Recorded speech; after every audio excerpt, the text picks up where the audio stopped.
तुम्ही पाहू शकता झटपट अशी आपली रवा इडली तयार आहे। फक्त 15 मिनिटात आपली इडली आणि चटणी तयार होते। त्याशिवाय आपल्याला रव्याला जास्त वेळ भिजत ठेवायचीही गरज नाही। आपण या इडलीमध्ये तडका सुद्धा दिलेला आहे, त्यामुळे तुम्ही पाहू शकता किती सुंदर दिसत आहे। त्याशिवाय एकदम सॉफ्ट अशी ही इडली तयार आहे। तुम्हाला जर रेसिपी आवडली तर प्लीज रेसिपीला लाईक करा आणि ही रेसिपी तुमच्या फ्रेंड्सला आणि नातेवाईकांना शेअर करा आणि रमा रेसिपी मराठी चॅनलला सबस्क्राइब करा। चला तर रेसिपी सुरू करूया।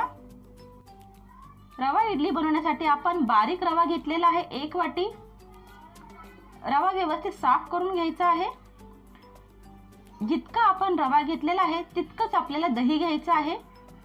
तर मी 1 वाटी रवा घेतला आहे आणि 1 वाटी दही घेतली आहे। दही आंबट घेऊ नका, नाहीतर इडली सुद्धा आंबट होईल। तर 1 वाटी आपण दही घेतलं आहे आणि चवीनुसार यामध्ये थोडंसं मीठ सुद्धा घालायचं आहे। आता हे 2 मिनिटं आपण व्यवस्थितपणे मिक्स करून घेणार आहोत, जेणेकरून रवा व्यवस्थित दहीमध्ये मिक्स झाला पाहिजे।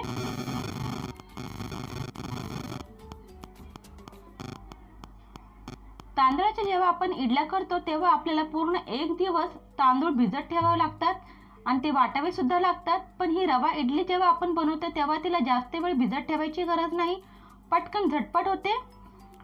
तर अशा पद्धतीने आपण 2 मिनिटं व्यवस्थितपणे ही जी रवा आहे तो दहीमध्ये मिक्स करून घेणार आहोत।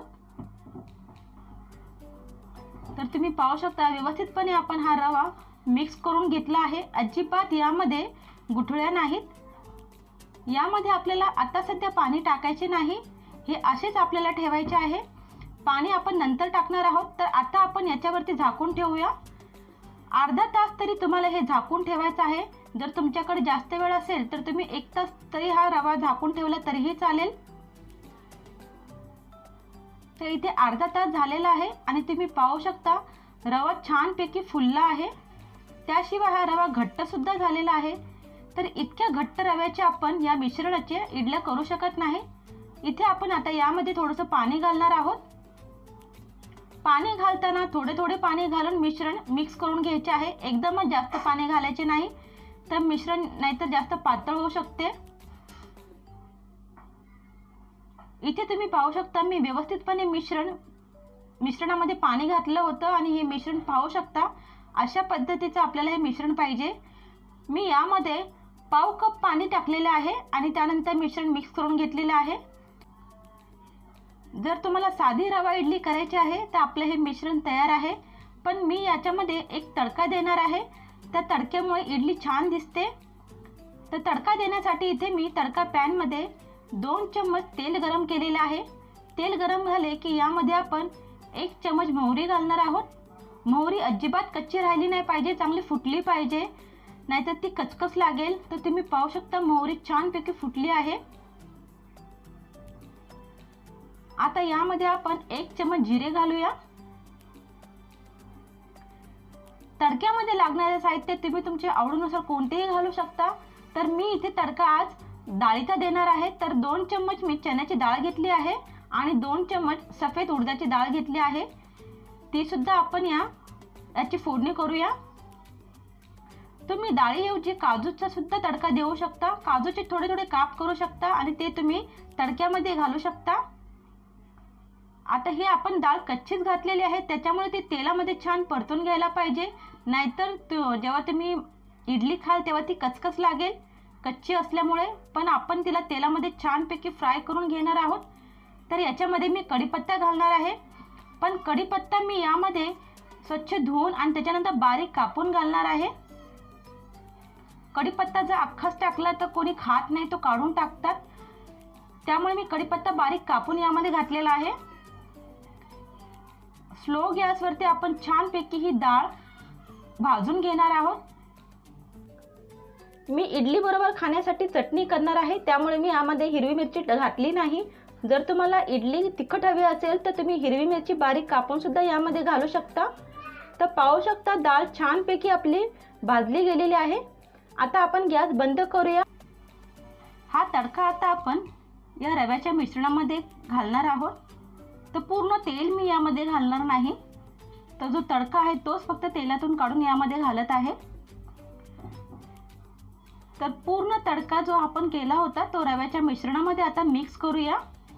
तुम्ही तडका न घालता यामध्ये वेगवेगळ्या भाज्या सुद्धा घालू शकता, जसे की गाजर, शिमला मिर्च, जे तुम्हाला आवडेल ते तुम्ही यामध्ये घालू शकता।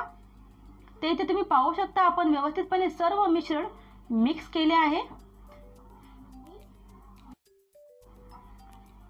मी केव्हा यामध्ये कडधान्य जे असतात आपले मोड आलेले ते सुद्धा घालते, त्याने सुद्धा अतिशय छान अशा ह्या रवा इडल्या तयार होतात।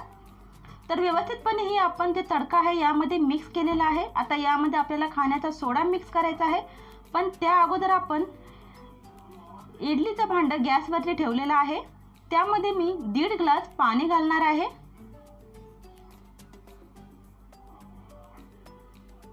दीड ग्लास पाणी घातल्याच्या नंतर आपण इथे इडलीचे जे पात्र आहेत, इडलीचे जे भांडे आहेत त्याला तेल लावून घ्यायचं आहे। ही सर्व तयारी आपल्याला रव्याच्या मिश्रणामध्ये खाण्याचा सोडा घालण्या अगोदर करायची आहे। अगोदरच खाण्याचा सोडा घालायचा नाही, तर तुम्ही पाहू शकता आपण याला तेल लावून घेतलेले आहे। आता आपण ह्या रव्याच्या मिश्रणामध्ये खाण्याचा सोडा घालणार आहोत। तर खाण्याचा सोडा मी अर्धा चम्मच यामध्ये घालत आहे। खाण्याचा सोडा घातला की 1 मिनिट आपल्याला हे व्यवस्थितपणे मिक्स करून घ्यायचे आहे। त्यावरती मी थोडेसे अर्धा चम्मच पाणी घातले आहे आणि व्यवस्थितपणे मिक्स करत आहे। व्यवस्थितपणे मिक्स करा म्हणजे इडल्या छान सॉफ्ट बनतील। जर खाण्याचा सोडा सगळा व्यवस्थितपणे मिक्स झाला नाही तर जे इडल्या असतात ते फुलणार नाहीत तुमच्या, त्याच्यामुळे छानपैकी 1 मिनिट तरी असे एकाच दिशेने असे मिक्स करा।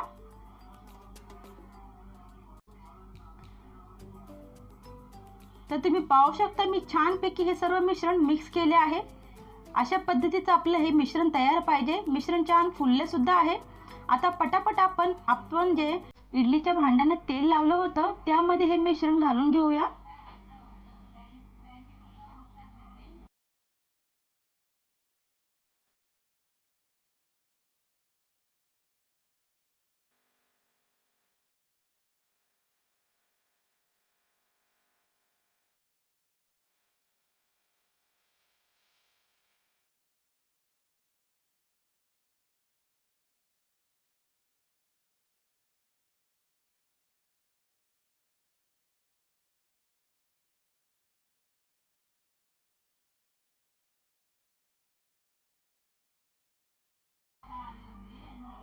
अशा पद्धतीने बाकीच्या इडलीच्या पात्रामध्ये सुद्धा आपण मिश्रण भरून घेणार आहोत।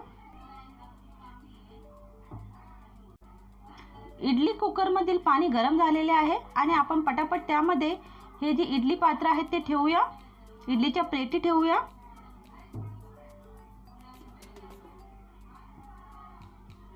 आता हे आपल्याला झाकून मीडियम गॅसवरती 10 मिनिटं ठेवायचं आहे। 10 मिनिटापेक्षा जास्त त्याला शिजू देऊ नका, नाहीतर इडल्या ज्या आहेत त्या कडक बनतील। फक्त 10 मिनिटं ठेवा। तोपर्यंत आपण एक चटणी बनवून घेऊया। तर मी इथे शेंगदाण्याची चटणी करत आहे, कारण की सध्या ओलं खोबरं जास्त मिळत नाही। 1 वाटी मी शेंगदाणे घेतले आहेत आणि मीडियम गॅसवरती शेंगदाणे छान खरपूस असे आपल्याला भाजून घ्यायचे आहेत। जर तुमच्याकडे ओलं खोबरं असेल तर तुम्ही त्याची चटणी करू शकता। तर इथे पाहू शकता आपण छानपैकी हे शेंगदाणे भाजून घेतले आहेत। गॅस बंद करूया आणि शेंगदाणे आपण थंड होण्यासाठी प्लेटमध्ये काढून ठेवूया। शेंगदाणे थंड झालेले आहेत आणि त्याच्यावरची जी साल आहे ते सुद्धा मी काढलेली आहे। जर तुम्हाला शेंगदाण्याची साल काढायची नसेल तर नका काढू, ते तसेही चालेल। तर आता एक आपण मिक्सरचं छोटं भांडं घेतलं आहे आणि त्यामध्ये शेंगदाणे घालणार आहोत। इथे तडका पॅनमध्ये मी अर्धा चम्मच तेल गरम केले होते, त्यामध्ये 4 लसूणच्या पाकळ्या घातलेल्या आहेत आणि मी हिरवी मिरची घालणार आहे। तर मी 5 हिरव्या मिरच्या यामध्ये घातलेल्या आहेत। तुम्ही तुमच्या चवीनुसार हिरव्या मिरच्या घाला। जर तुम्हाला जास्त तिखट चटणी हवी असेल तर तुम्ही हिरव्या मिरच्या आणखीन घालू शकता। आता यामध्ये मी डाळवं घालणार आहे। तर 2 चम्मच मी यामध्ये डाळवं घातले आहे। जर तुम्हाला डाळवं घालायचं नसेल तर तुम्ही चण्याची डाळ किंवा उडदाची डाळ सुद्धा यामध्ये घालू शकता। तर इथे आपण छानपैकी हे मिरच्या आणि डाळ व्यवस्थितपणे भाजून घेतलेले आहे। आता हे भाजलेल्या मिरच्या आणि डाळ आपण मिक्सरचे जे भांडे ज्याच्यामध्ये आपण शेंगदाणे घातले होते त्यामध्ये घालून घेऊया।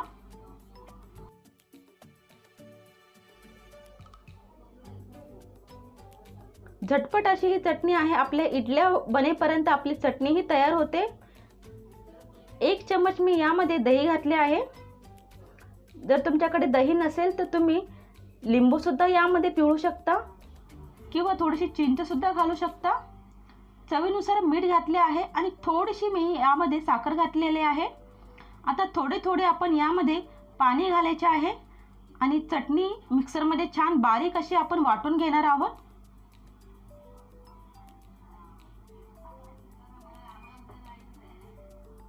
तर तुम्ही पाहू शकता मस्तपैकी आपली शेंगदाण्याची चटणी तयार आहे. आता ही चटणी आपण एका वाटीमध्ये काढून घेऊया. चटणी थोडी घट्ट आहे त्यामुळे मी यामध्ये थोडेसे पाणी घातले होते आणि चटणी मी पातळ अशी तयार करून घेतलेली आहे. पाहू शकता पातळ अशी ही चटणी मी केलेली आहे. आता याच्यावरती आपण तडका देणार आहोत. तर तडका देण्यासाठी मी पॅनमध्ये थोडेसे तेल गरम केले होते. त्यामध्ये मी मोहरी घातलेली आहे. त्याशिवाय यामध्ये मी 2 लाल मिरच्या सुद्धा घातलेल्या आहेत. कढीपत्ता घातलेला आहे. 2 चिमूटभर हिंग घातलेले आहे. तडका छानपैकी तेलामध्ये फ्राय झाला पाहिजे म्हणजे त्याची चव चटणीला येते. गॅस बंद केला आहे आणि हा तडका पटकन आपण या चटणीवरती घालूया आणि व्यवस्थितपणे मिक्स करून घेऊया.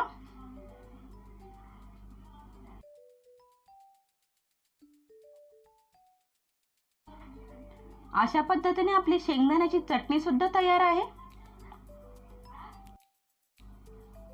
10 मिनिटे झालेले आहेत. आता आपण इडलीचे जे वरचं झाकण आहे ते काढणार आहोत. तर झाकण काढताना आपल्याला अशा पद्धतीने एका कपड्याने हे झाकण पकडायचं आहे आणि त्या साईडला ओपन करायचे आहे म्हणजे वाफ आपल्या बाजूला येणार नाही, तिकडे जाईल. अशा पद्धतीने ओपन करायची पहा, त्याच्यामुळे वाफ आहे ती आपल्याकडे येत नाही. आणि तुम्ही पाहू शकता अतिशय मस्तपैकी ह्या रव्याच्या इडल्या फुगलेल्या आहेत. पहा मस्त दिसत आहेत. गॅस बंद करूया. काही जणांना प्रश्न असतो की इडली तयार आहे की नाही, हे कसे ओळखायचे. तर त्यासाठी आपण एका वाटीमध्ये थोडेसे पाणी घेऊया आणि हे पाणी असे बोटाला लावून घ्यायचे आहे आणि बोटाने अशी इडलीला असे चेक करायचे आहे. जर मिश्रण बोटाला लागले तर त्याचा अर्थ इडली तयार नाही. तर इथे पाहू शकता आपल्या इडल्या तयार आहेत. इडली जरा थंड झाली की आपण ह्या इडल्या काढून घेणार आहोत. पाहू शकता आपण याला तडका दिलेला आहे त्याच्यामुळे खूप बेस्ट वाटत आहेत. जर तुम्ही यामध्ये तुमच्या आवडीनुसार भाज्या घातल्या किंवा काजूचा तडका जरी दिला किंवा मोड आलेले कडधान्य जरी टाकले तरीही खूप छान या इडल्या तयार होतात. तर चाकूच्या साहाय्याने आपण सर्व बाजूने ही इडली सेलसर करून घ्यायची आहे आणि अलगद अशी काढून घेऊया. तुम्ही पाहू शकता मस्तपैकी आपली रवा इडली तयार आहे. अतिशय स्पंजी अशी ही इडली तयार झाली आहे. मी एक तडका तुम्हाला कसा द्यायचा तो दाखवलेला आहे आणि त्यापासून तुम्ही वेगवेगळे तडके कसे देणार ते सुद्धा ह्या व्हिडिओमध्ये सांगितलेले आहे. तुम्ही कोणत्याही प्रकारे इडली बनवा, खूप बेस्ट होते. अशा प्रकारे आपली इडली आणि चटणी दोन्हीही तयार आहे. तुम्ही घरी एकदा नक्की बनवून पहा आणि तुम्हाला ही रेसिपी कशी वाटली कमेंटमध्ये सांगा. आणि रेसिपी आवडली असेल तर रेसिपीला लाईक करा आणि तुमच्या फ्रेंड्सला आणि नातेवाईकांना ही रेसिपी शेअर करा. आणि प्लीज रमा रेसिपी मराठी चॅनलला सबस्क्राईब करा. वेळात वेळ काढून व्हिडिओ बघितल्याबद्दल धन्यवाद. पुन्हा भेटूया एका नवीन रेसिपीसोबत.